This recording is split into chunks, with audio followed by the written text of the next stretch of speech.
we both came out saying we want to buy motorcycles. It made me want to buy a motorbike. Buy a motorcycle and go Wear a ride, cool leather go jacket. ride. I've got to go through a leather jacket phase. I can feel it.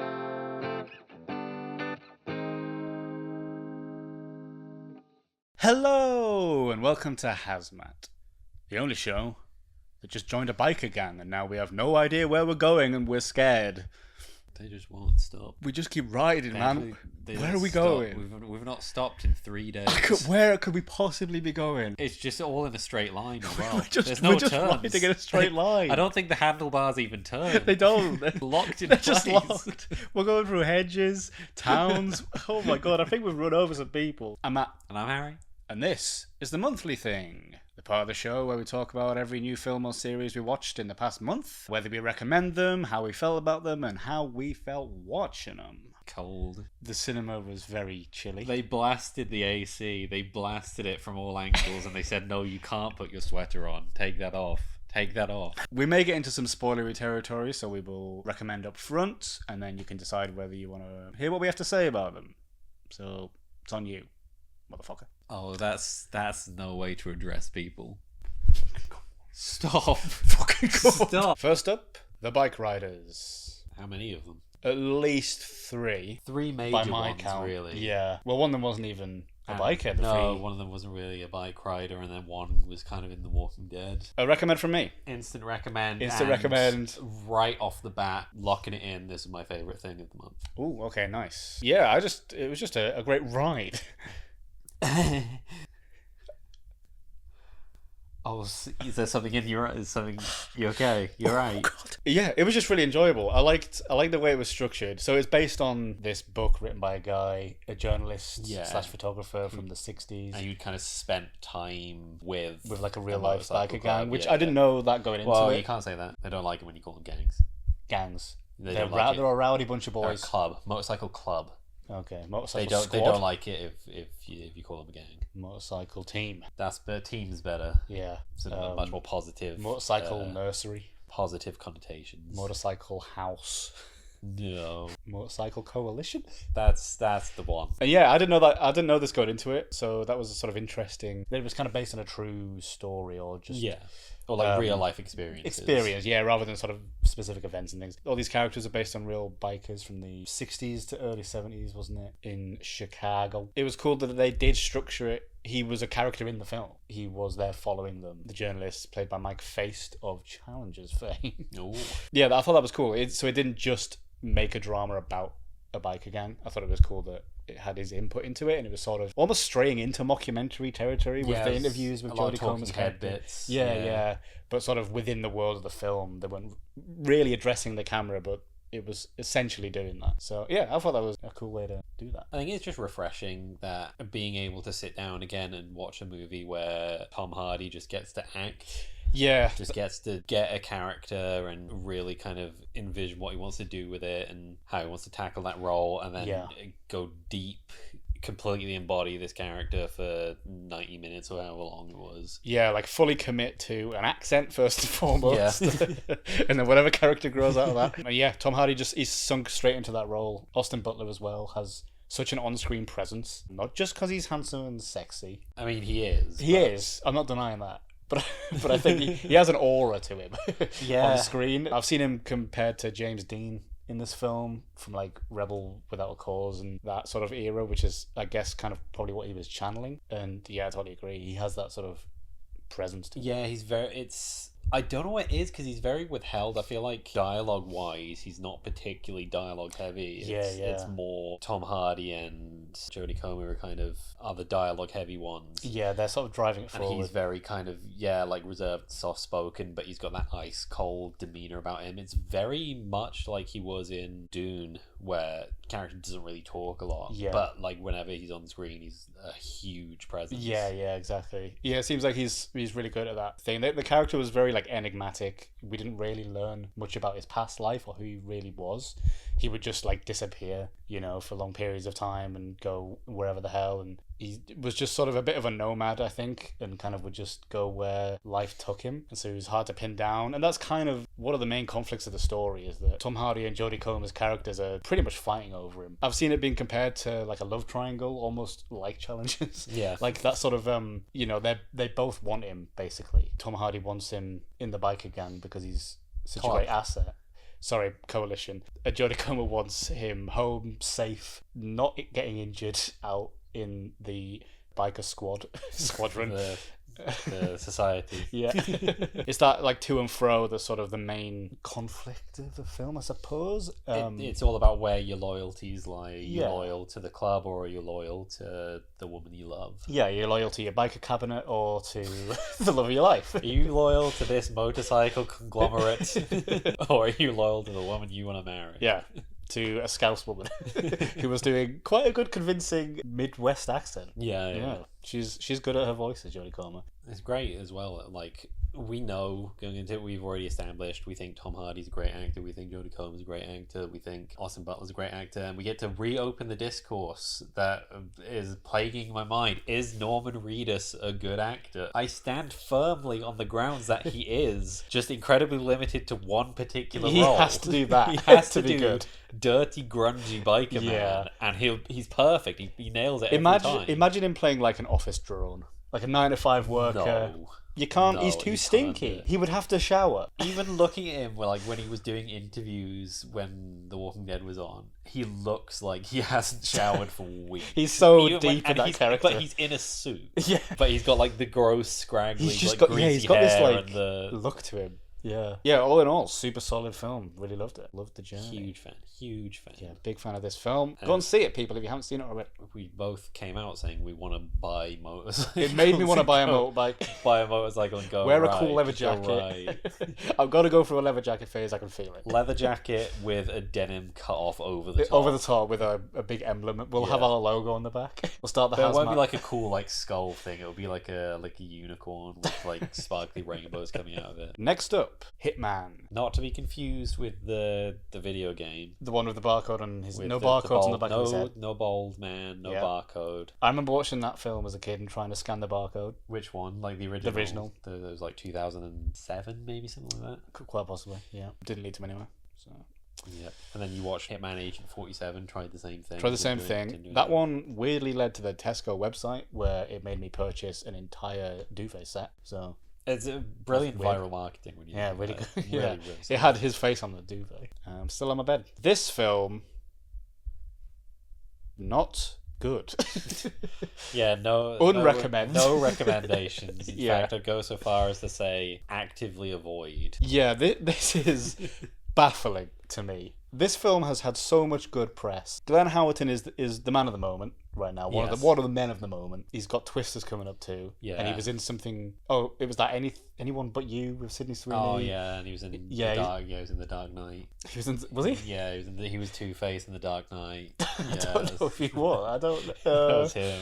I don't know if that was him. Yeah, but it looks like him. So I think he would have been like probably 12 when that came out. It looks like him though. That's Aaron Eckhart. You can't tell me that's not Aaron Eckhart and that's someone else. Yeah, this film has just had it's had rave reviews from, I don't know, the dumbest people on the planet, presumably. What film did you guys watch? We looked it up afterwards and this was sitting at like 90-something%. It's such a popular film. This film it's not funny, first and foremost. That was what everyone was saying, is that like, oh, it's got all these twists and turns, it keeps you on the edge of your seat, and it never loses sight of its comedy. And it's like, what comedy? There was none of that. It was just really like placid the whole way through. It was the kind of film where the tension should have risen and risen and risen, because the plot is that he is hiding who he is from someone else. Yeah. Classic plot device, happens in a lot of films. The point of doing that is they're supposed to be slowly finding out and you're supposed to be trying to hide it from them and stuff. And the tension builds and builds until eventually all is revealed.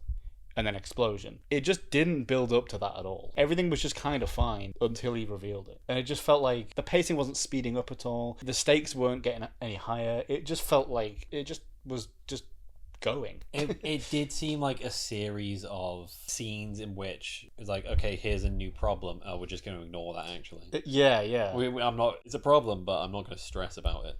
It's not going to affect me, and it's not going to affect the movie at all. So nothing felt like it had any impact. Yeah, exactly. That's what I mean. The stakes were just kind of non-existent at certain points. Like there was that scene where they're at that diner, and the other officer that knows him was there also. I was like, right, here we go. Something happening. Nothing comes from it, basically. It's just like it's used a bit later on when he's trying to like blackmail him or whatever. But in that moment, it felt like the tension should have been so high, and it just wasn't there. I just didn't give a shit. I wanted to like it because, you know, I'd heard great things. Glenn Howerton seems like he's a good, charismatic actor. He got to show a bit of range, I guess, with all these sort of wacky costumed characters he was playing. But just didn't. Am I going like crazy? Because I thought Glenn Howerton was the guy from Always Sunny. Am I saying his name wrong? Glenn Howerton. I don't know if I'm losing my mind. I think you're right. I thought Glenn Howerton was Dennis from Always Sunny. Wait a minute. Like, am I losing? Oh, apologies, everyone. Just say Aaron Eckhart. Aaron Eckhart. Right, who I've meant to have been saying is Glenn Powell. Glenn Powell. Glenn Howerton is from Always Sunny. It's Dennis in Always Sunny. He is a great actor, great comedic actor, and I love him. We love Always Sunny. Glenn Powell is fine, I guess. Glenn Powell is just an ordinary human being who looks a lot like Aaron Eckhart. Yeah, I'd like to formally apologise to Glenn Howerton for that. I think I've been saying that for a good 10 minutes. I think you only said it like once. Right, okay. And I was like, wait a minute. And then you said it again. I was like, hold on. Cool, glad we got that sorted out before I went to edit. Just get a good take of it now. Glenn Powell. And I just put it over. Just dub it over. Glenn Powell. I told you, we want a clean take. Why are you doing that weird accent? Don't do the trill, don't do the Glenn Powell. Why are you trilling W's? You can't trill a W. You've done it and you made it sound like an R now, like Powell. Purell. Who's that? We're not sponsored by them. Can't say that. To be fair, I think it's incredibly apt that you just thought of someone else, because this whole movie wanted to make me watch something else. And Always Sunny is so much better to watch. I wish we'd spent the hour and a half we spent wating this, watching like 4 episodes of Always Sunny. Sucked. Don't watch it. If you already have, I can only apologise. I'm going to have to look up the actor's name, actually. Hold on. Well, we did have our gal, who was maybe the best part. Lily James. Not Lily James. Not Lily James. Lily James, who's not Lily James. We've seen her in at least 2 films on this channel, I believe. Adria Arjona? Or Arjona? I don't know. It's Arjona. She's good. Anyway. Oh, I was looking at Austin Emilio, who played the dirty cop. Yes. The dirty racist cop who we're supposed to feel bad about, and then they never show him doing anything bad. They never ever show him doing anything. In fact, he's the one doing the job properly. At all times, he's the one. He's in the right. He's the one trying to uncover this web of lies that fucking Glenn Powell's like weaving together. But we're told from the beginning, he got into some kind of weird altercation. That's why he's off the job for now. Yeah, it's like offhandedly mentioned, isn't it? And it's like, and then right near the end, it's like, also, by the way, he's racist and an alcoholic. Just show those things. Well, show him doing that. Like the closest we got was him. Bad stuff. Was him using the word woke at the start? I think. No, was it cancel culture? He said something like that. He said something like that. Which is always just used genuinely by those types of people. That's like the closest we got to actually seeing it. Otherwise, he just was, I don't know, a bit of a like scummy looking guy. Another one from The Walking Dead. Makes sense. Not the first that I've mentioned, and not the last. Another smelly, stinky guy. He did. To be fair, he did play a stinky, smelly guy in The Walking Dead, but he had a burnt face. I mean, do they have showers in The Walking Dead? Sure, they're all kind of stinky. Towards the end, they sort of had more functioning societies, and they actually did have showers, but they still didn't like cut their hair or trim their beards or anything. God, I can't believe you just spoiled The Walking Dead for me. I was about to start. Well, now I know they have showers at the end, so I'm not going to start it. So. You were never going to start it, and you definitely weren't going to get into the 7th spin-off series. It's too late. It's too late for me, everyone. I can't start Walking Dead now. I think I've said my piece on Hitman. Yeah, no, fuck Hitman. Not a Hitman. Fuck Hitman, that should be by which I don't mean Bret Hitman Hart, because he's a cool guy. Richard Linklater, you made Boyhood. What are you doing, man? What are you doing? Boyhood was great. You're such a creative filmmaker. What happened, man? Just take it off. Netflix, take it off. Netflix, actually delete this one. Down. Delete this take one. That down, Netflix. Don't let anyone ever watch this. Next up, Kinds of Kindness. This is fully 100% a recommend from me. Yeah, I think this is the one where we're going to differ a little bit. Yeah, we won't see eye to eye. You said that as if it was a pun. I'm not sure what you're... It's not one of his standout movies. Again, I'm not sure where the joke is here. I don't know if... That's one for the fans. It's one for the fans. It's been documented a little bit on this channel that Yorgos Lanthimos is my favourite filmmaker right now. I think his entire filmography is pretty flawless, and I think this is another classic under the belt. But I can totally understand why you wouldn't enjoy it as much. I think it was very much for people who like his stuff already. It'll have been the first one you saw of his work, is Poor Things, right? Poor Things, yeah. Which is like arguably his most commercially accessible, is that a thing? Commercially successful and accessible. And accessible, is what I meant to say there. Commercially accessible. It was the easiest to give money to. It's so funny for him to follow it up with this, because he'll have garnered a lot of new fans from that one. And obviously this one was marketed as from the creator of Poor Things. Yeah, and a lot of the cast, like, and it's a returning cast. His regular crew. And then so to have his next film be this like difficult 3-part anthology, surreal, absurdist, almost supernatural horror at times. I can imagine there's a lot of people going to this thinking it's gonna be a similar, like, Poor Things was very bright and funny, and it was really, really great. But this was much more back to his kind of darker, more bleak roots. Like, a lot of his stuff is slower paced. It's very surreal and almost like wooden and uncomfortable at times, and it's something I've always really liked about his work. And Poor Things did less of that because it was so much more exaggerated and fantastical and a bit more larger than life. And so this one kind of brings him back to ground level again. And so, yeah, I can see a lot of people going into this and not enjoying it as much as Poor Things. I can totally get it. Yeah, no, Poor Things I think was more of a complete movie. It's easier to follow plot wise as well. Yeah, it's easy to follow, and I think it's the world building wise, it's much more interesting. There, like you said, there are elements of the fantastical in there, and it's very high fantasy at times. Whereas this, back to real life, but with completely bizarre situations. And I think for me, like, the message and the symbolism they're going for was just kind of lost in the surrealism. There's a fine balance with those kind of things, where obviously if you lean too hard into the surrealist elements, then kind of it blurs the message you're going for, because you're just freaking everyone the fuck out and being like, what am I watching? Like, why am I watching it? I mean, I feel like that's his aim at times, though, because he comes from the Greek weed wave movement, which is all about surrealism and absurdism, and sort of having some of the humor come from that, but also a lot of the darkness comes from that as well. And I took it to be about like abusive relationships, or more generally being controlled or wanting to be controlled, because there's, you know, a relationship between a man and his boss. There is a romantic relationship, and there's a relationship of a cult leader to a follower. Yeah. And so I feel like it's exploring different avenues where people are in environments where they want to be controlled or are wanting to do the controlling. Almost that, like, you know, wanting to escape an abusive relationship but not knowing who you are without the relationship is what I took from some of it as well. And so, I think it just explored that in a very surreal way, like you say. But that's what came through for me anyway, whether that's what he was actually going for. I can't speak for him. Sorry, I can't speak for Yorgos. That's my interpretation. You're gonna have to go. I do have a voice note from him he left us earlier to explain it. But no, that was my thing going through it. But it took me a few days to process that, even like really thinking about it. I came out of it and it did take a while, because I mean, we basically watched 3 films, because each like short film essentially is so dense and trippy and surreal. But yeah, it's like processing it 3 times as much as you would normally, especially with a Lanthimos film. You watch something like The Lobster has never left me. That's one of my favorite films ever. It's one of those that just kind of profoundly affects you, and I think a lot of his work does that for me, and that's why I love his work so much, is that I've never come out of one of his films thinking like, that was fine. Like, every single one has like affected me on some level, and I've been, you know, not changed, but you know what I mean. You know, when you come out of a film, you're like, holy shit, that was fucking crazy. He does seem the kind where it's impossible for anyone to kind of come out of one of his films and go, that was fine.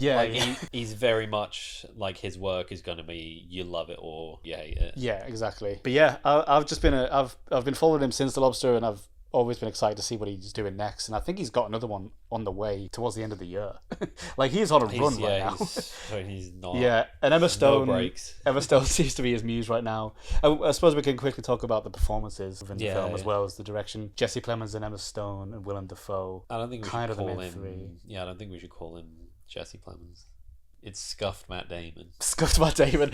You made me panic and thought I'd got his name wrong again. No. So Glenn Howerton in this film is really great. People that look like other people, we should just refer to as the other person. Yeah. So yeah, Matt Damon's really good at this. They all played 3 different characters. It's 3 stories, but it's the same cast. And Hong Chow rounds out the main sort of 4 as well. And I think they all brought something very different to each role, even within the one film. I thought it was really cool. Jesse Plemons, like, he's so good at doing these kind of these characters with a bit of darkness behind them and like a bit of edge. But that first one, he was almost like a pathetic little puppy. And I thought that was interesting to see, because I'm so used to seeing him play very menacing characters, very almost psychopathic. Yeah, I just thought everyone brought really great performances. I think Lanthimos gets really interesting performances out of actors that you didn't think they could or were capable of that. It's the kind of movie that, like, in execution, I wasn't a huge fan of, but I love in concept, because I really enjoy a good, like, anthology style movie. Yeah, exactly. Yeah. And like you said, it almost was approaching like horror at times with some of the subject matters that it tackled. My one glaring criticism is the fact that in that first story, it centers around the fact that Willem Dafoe makes Jesse Plemons a generous offer, and he turns it down, and he never once says, "I made you a generous offer and you spit in my face." That would have turned me around. That would have turned me around. Missed opportunity, Yorgos. What are you doing, man? You made The Lobster, man. What you do? Take it off. In fact, take it Netflix, off. Netflix, take it, delete this Cineworld, one. View, Odeon, take it out. But yeah, I could talk for fucking hours about Lanthimos, but we'll move on. But yeah, this is my favourite of the month. Definitely going to be one of my favourites of the year. And it's up there in my Yorgos Lanthimos ranking as well. Yeah, that's got to be like a separate thing all of its own. Yeah, I could talk about that. That's a separate video. It's like the works of Yorgos and then everything else. Yeah, everything else is under it. Next up is The Watched. Now, this is a movie I went to go see. You didn't see this. I did not watch it. He did not watched it. This was a debut feature by Ishana Night Shyamalan, daughter of M. Night Shyamalan, who I'm a big fan of. Well, I'm 50% a big fan of. I think when M. Night is on form, fantastic, up there with some of the best, but he peaked so early. He's dropped some duds. And yeah, sort of late 2000s, early 2010s, and sort of through the 2010s, I think a lot of not great stuff. I'm hoping he's starting to turn it around. I think the last thing I saw from him was Old. And I'm kind of excited for Trap coming out, but this isn't about M. Night, this is about Ishana's movie. Give women a voice. Stop talking about men. Give woman a voice. Give the woman a voice. It's a tough one for me as to whether it's a recommend or not. I think on the grounds of the movie itself, it's not a recommend. However, I give it a recommend on the grounds that it is a debut film, and I always encourage people to see like the first work so that you have a point of reference and you can kind of give them a chance and see whether you enjoy it or not. And it's not a horrendous film by any stretch. It's a horror movie that is too light on scares. There's not enough in this to get invested in and to kind of put you on the edge of your seat and have a really fun time. What I will give it credit for is for doing something a little bit different, in that most horror movies, modern horror movies, are usually centered around like the supernatural, like ghosts and demons. We've had a billion zombie movies over the years. This goes with tackling sort of Irish folklore. It's set in Ireland with Dakota Fanning in the lead, who I did not realize was Dakota Fanning until the credits at the end.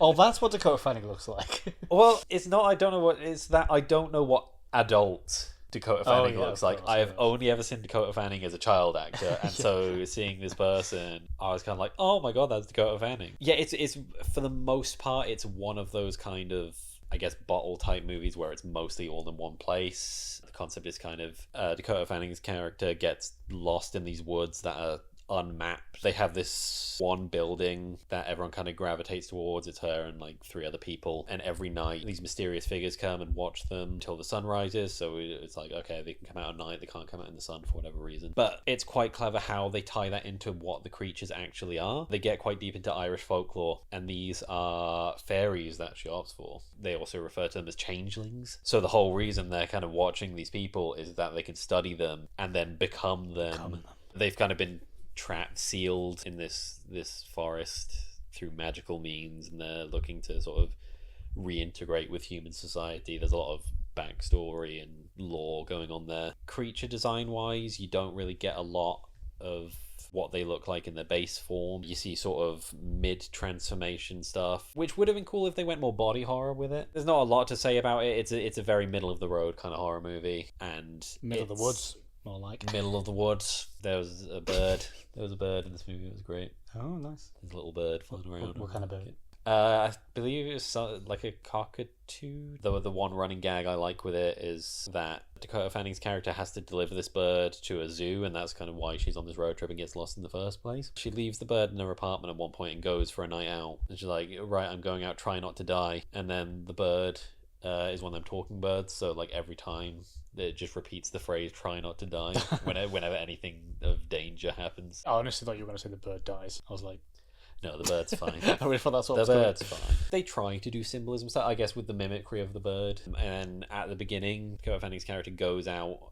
on a night out, but she like wears wigs and stuff and like pretends to be other people. They try to foreshadow it, but there's just not enough there. It's light on content, light on scares, but some people might get a kick out of it. So like I said, recommend just to check out someone's first works and, you know, give them a shot. Up-and-coming film director, give them a shot. Daughter of M. Night Shyamalan. Yeah, give the Nepo baby a chance. Come on. Next up is Inside Out 2. Also light on the scares, I presume. Yeah, not enough scares in this one for me. Not enough body horror, not enough gore. No, this is a recommend from me. I don't know if you saw the first Inside Out. I've never seen the first one, and I never saw this one either. I really like the first Inside Out. It's one of the few sort of modern Disney movies which had an emotional impact on me. Like, pun intended? No. It's about emotions, isn't it? No, it's not. No. Aren't they like characters in it? Emotions. Aren't they like the characters no, in it? No. You sound sad. No. Isn't that one of the characters? Yeah, like I love some of the modern Disney movies. Like, I would say Zootopia is like my favourite Disney movie of all time. Mm-hmm. But emotionally, it doesn't have that impact that Inside Out did. Whenever I watch it, like the ending of Inside Out is one of the things that just never fails to make me cry. This one doesn't have the same impact that the first one did, but it felt a lot more specific to things I've gone through, and it felt a lot more, the subject matter hit a lot closer to home. I mean, when you introduce as one of your new major characters anxiety, like of course I'm gonna gravitate towards that. Jeez, like that's every day. Anxiety, who is voiced by Maya Hawke of Stranger Things fame, and one of your favourites is in this as one of the new emotions, Envy. Ayo Edebiri. It would have been nicer if she got more of a part. The thing with like the new emotions is anxiety is kind of the joy, I guess, of Inside Out 2, in that with the first one, it focuses a lot on joy and sadness, and then the other three, anger, fear, and disgust, are kind of these side characters that don't get a lot to do. And that feels like the other new emotions in this. They're just kind of there. But anxiety is kind of the main new addition. And the story really revolves around the fact that Riley, who's the girl that they're all inside the head of, she's older now, she's entering her teens. So yeah, there are more complex emotions kind of coming into play. Anxiety's kind of whole deal is that she's like, if we plan for the future, we can make everything go on without a hitch, which is exactly kind of how anxiety works. She has this kind of almost like a sweatshop where she has all of these workers detailing every single possible thing that could go wrong with like every outcome. I was like, yeah, that is kind of how anxiety works. That's exactly how anxiety just works. Playing out entire scenes in your head, made up, and then getting upset about it. And then getting upset about the thing that you've created. That didn't happen, that you've invented. It's so accurate with the portrayal of kind of what's going on in the real world and then how it's represented in the head with these emotional characters. It's so well done with how they're kind of taking such a metaphysical concept and then giving it a physical presence. I always appreciate some of the gags as well, like some of the clever wordplay they've got going on. Like obviously Riley's personality changes a lot and she becomes more dry with the way she responds to certain things, which opens up a big rift, like a physical crack in the ground that they refer to as a sarcasm. Oh, it's pretty good. Pun intended. Yeah. Good. That was the point. Good. That was the point. Right, because I was going to say it sounds like because it's a chasm. It's a physical chasm. It's a sarcasm. That's good. I'm glad this movie came out because we can reopen the discourse, which was really popular when Puss in Boots came out. Because realistic fiction. realistic depiction of an anxiety attack. That's what happens when you let anxiety take over. That is the emotional climax of this movie, is she ends up having a panic attack because anxiety has dictated her whole life and personality for the past 3 days. Someone call an ambulance. I'm having a realistic depiction of a panic attack. I'm having a realistic depiction of a panic attack in an animated film. Please, somebody send help. Someone call an ambulance. Which really did hit, because I've had anxiety attacks in the past and they suck. But yeah, just solid movie all around. Really good time. Thumbs up. Next up, La Chimera. Is it a real chimera? No, I'm afraid not. No lion? It's metaphorical. No lion, snake, goat, I'm creature? afraid there is none of them. I'm fucking out. No, check it out. Right. I'll see you the next one. This is an Italian film by Alice Rohrwacher, and it stars Josh O'Connor of Challengers fame. We've had both the Challengers boys in this episode. Speaking a lot of impressive Italian, actually, in this. He plays a British guy that is in Italy, and they are archaeologists, but they essentially rob graves for money to sell on the stuff they find. Yeah. That's sort of physically what they're doing, but it's more about the La Chimera is kind of this metaphorical thing he's searching for. Before the film starts, it's implied he's lost his girlfriend, she's passed away. It sort of explores the morals of grave robbing for profit and sort of archaeology in general, and tampering with the past and these artifacts that were laid out for gods from previous civilizations, and whether we should be digging those up and affecting them and stuff like that. It sort of deals with the morals of all that, and it sort of plays on the fact that is he doing this to kind of escape? He's sort of this savant of it. He's always able to find the perfect tomb. So it sort of explores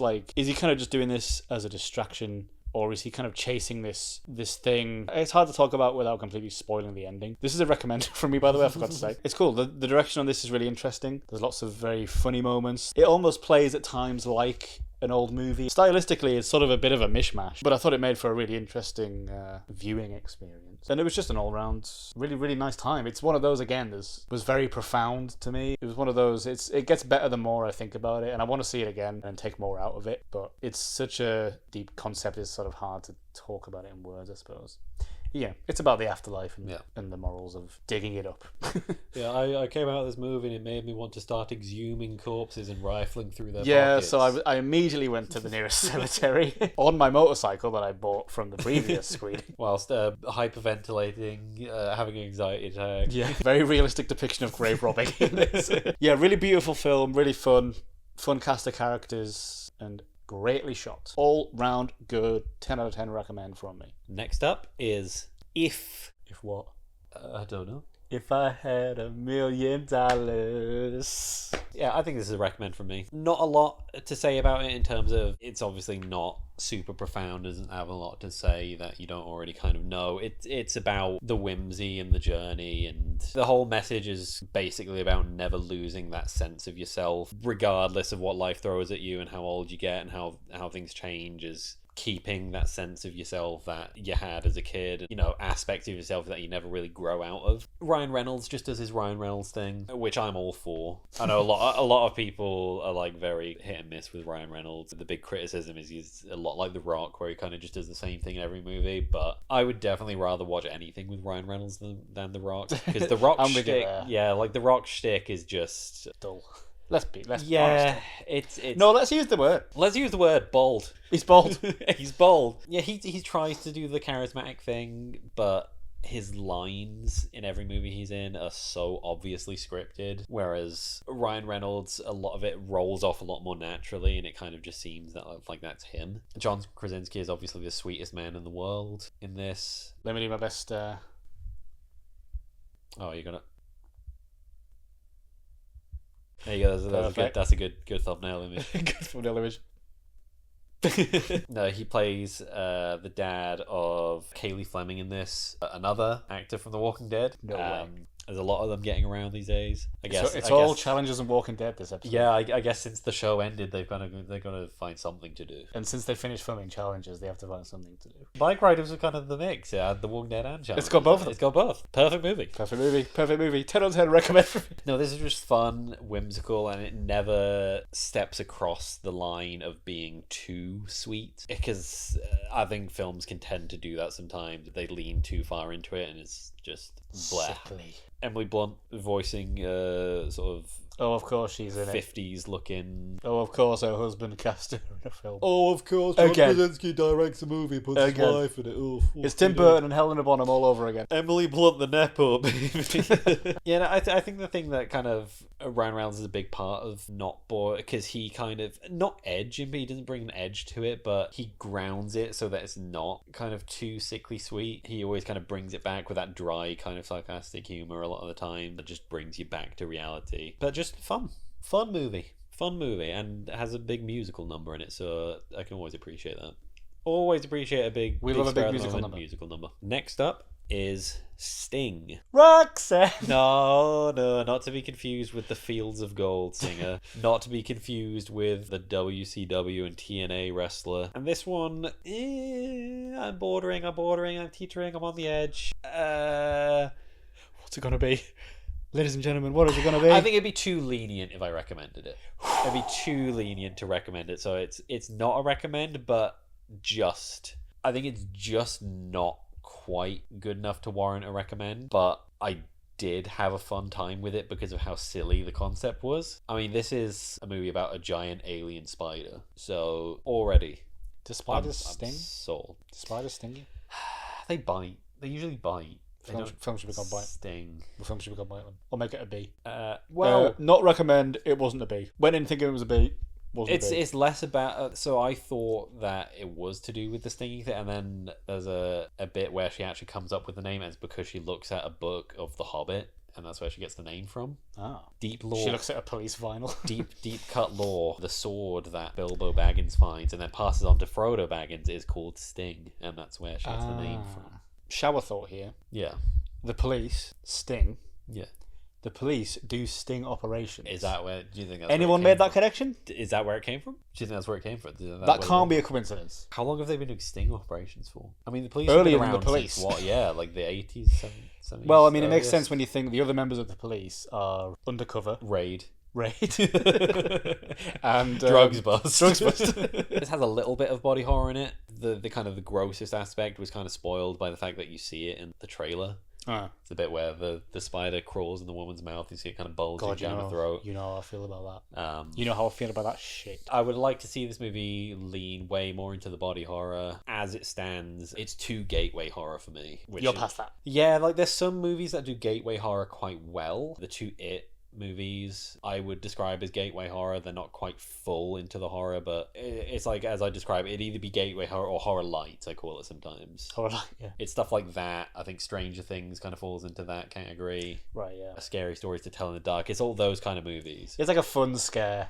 Yeah, but it's not going to keep you up at night. No, it's not going to traumatize you in any way. Yeah. But yeah, if they blend a bit more into the body horror aspect, because you see some gross stuff. You see, like, I think it's a cat maybe that's been turned inside out, or like melted from the inside out, and they show it briefly. It's like, just show me more stuff like that. If you're going to go with it all the way. Inside Out is more disgusting than I remember. I'm Inside Out too. So, a bit too middling. A bit too non-committal for me to recommend it. Next up, Sasquatch Sunset. This is fully a recommend for me. This is such a weird, interesting film. So, it centers on a family of Sasquatches, literally, somewhere in the North American forests, mountains. Zero dialogue in this film. It's grunts and sort of, primal noises. And it's Jesse Eisenberg. Jesse Eisenberg. Jesse Zuckerberg. Jesse Eisenberg plays one of them, and it's directed by Nathan and David Zellner, and I think Nathan Zellner is like the father Sasquatch, and the mother Sasquatch is Riley Keough. Riley Keough. Is it Keough? I should have researched how to pronounce the name. I'm sorry. Is it like Irish? Well, she's Elvis Presley's granddaughter. Ooh. That's all I know about her, really. And the small one was an actor, I can't remember his name. I'll put it on the screen. Very good performances from all of them. Very good physical performances. It's almost like slapstick at times because they have to put so much into these physical performances because there is no lines of dialogue. But they still tell like quite a compelling story. It basically follows a year in the life of this family of Sasquatches. So it's not a plot as such. It's more about their day-to-day habits and surviving, and things happen sort of along the way. But yeah, it's about them exploring and foraging and fighting and having sex and all that stuff, just as they sort of traverse these mountains and forests. And it's like very funny at times, but it's like surprisingly heartbreaking as well. Quite a big theme of it is human interference with nature. You know, there's a scene where they find a campsite and they're sort of exploring. There's like a boombox and you know, parts of their forests are getting destroyed. They come across like a road at some point. And yeah, so it's all about human impact on nature and our interference with natural habitats and what that does to the wildlife within it. And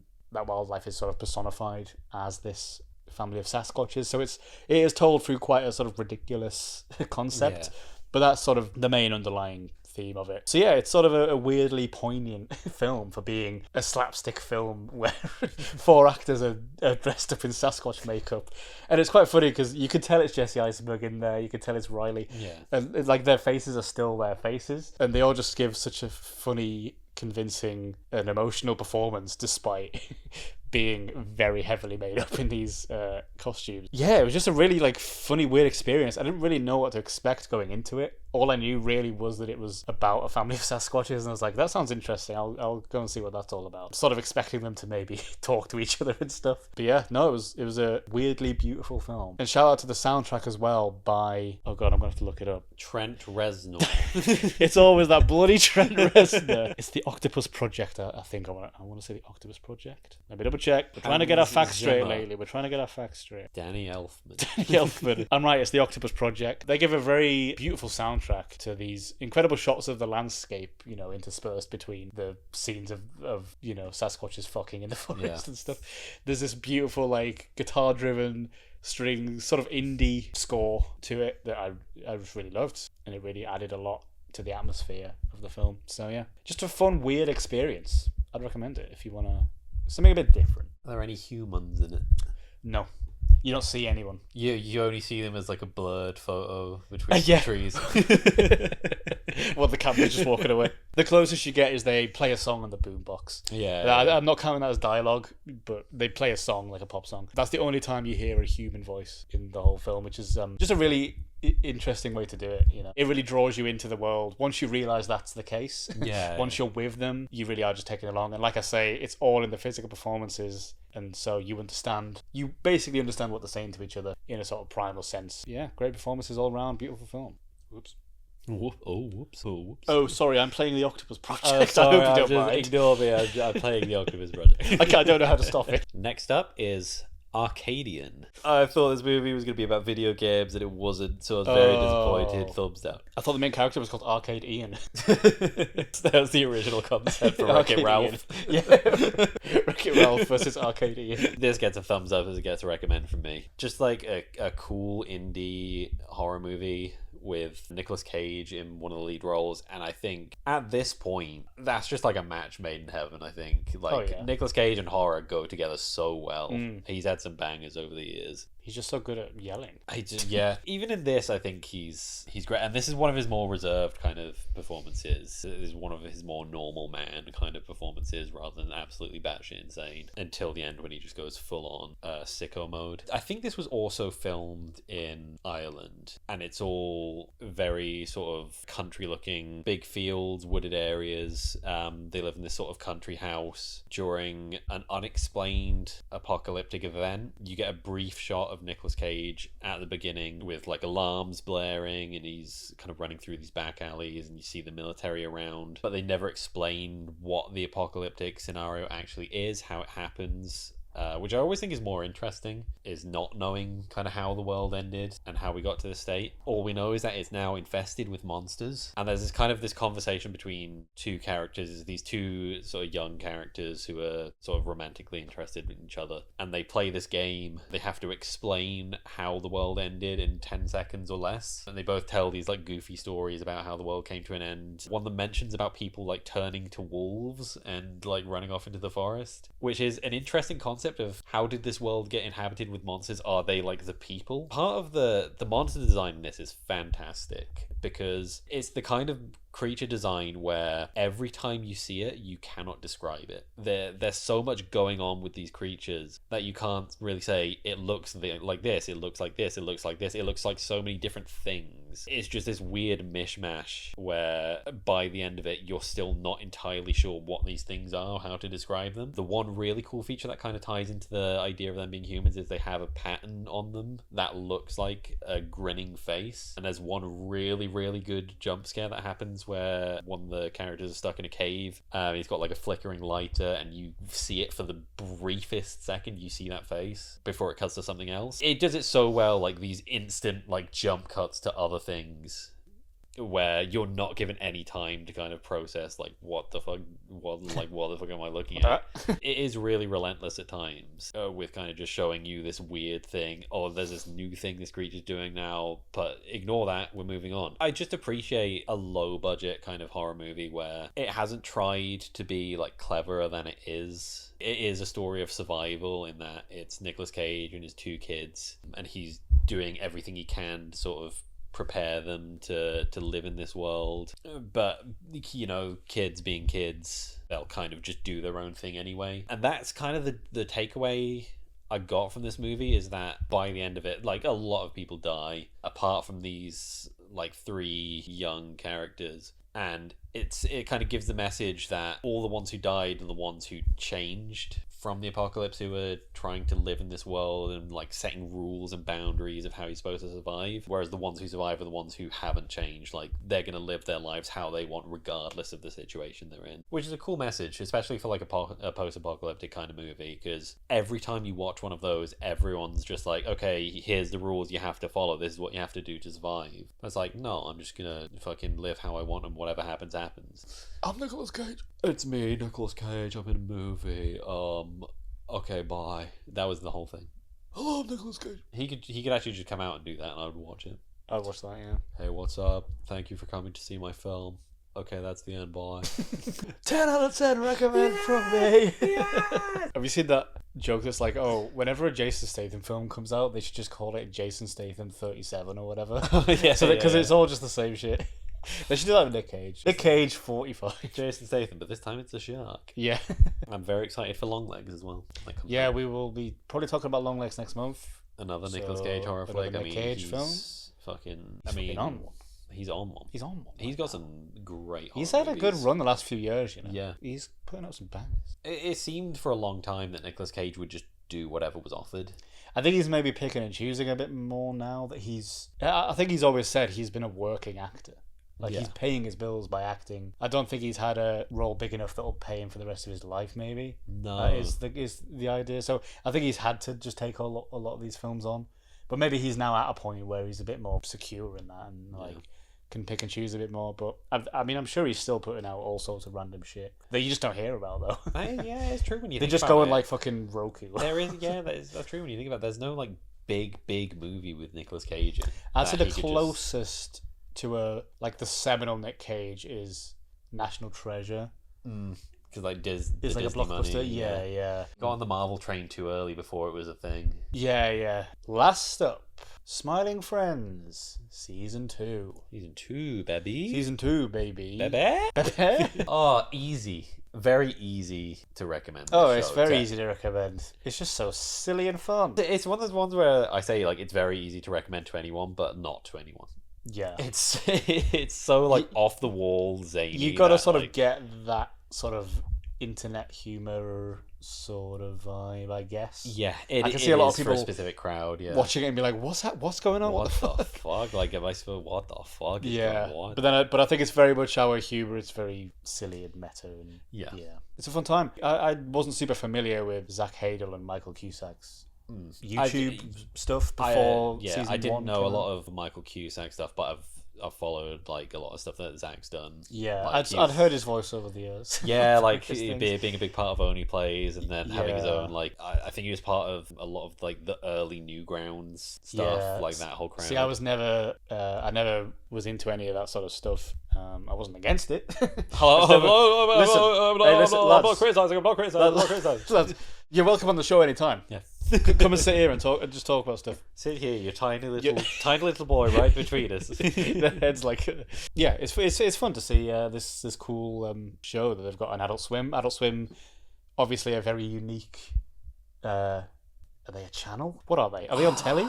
adult. Are they just an internet thing? I can't remember if it's a channel or if it's like a block on another channel or something. Oh, okay, so it's like part of a different. Maybe But I mean, they've had plenty of hits over the years. Obviously, the Eric Andre show, Aqua Teen Hunger Force, was on Adult Swim. I think they did the Samurai Jack reboot. Right, a history of very surreal, wacky, wild, internet-based humor a lot of the time. So yeah, it's cool to see these guys like get something on there. You know, it's very fast-paced. But like not hard to follow because it is so like just insane and it just throws one thing after another at you. Yeah, it does seem that like any kind of story is secondary. It's all about like how many jokes can we cram in. It's so quick like, paced and it's very like it's very character heavy. A lot of the jokes come from who they're visiting or whatever. And, these wild and wacky characters that they go and visit, and just really creative like scenarios that they're coming up with. Yeah, you can tell there's so much passion in it because we could go back and watch a lot of these episodes and we pick up on new things because there's all these tiny little like background gags that are going on all the time. That's always something I love from these sort of things is the background stuff. And I love the mixed media thing going on as well. I don't know if you ever watched any of The Amazing World of Gumball. They did a similar thing where like different characters would be animated in different styles, and there's kind of this whole blend where you have such an interesting world because you've put all of these different styles together, but like somehow it works. Yeah, you could do something like that and it end up being very messy and ugly, but like this strikes a balance really well. Yeah, they make it work. It's just this sort of natural patchwork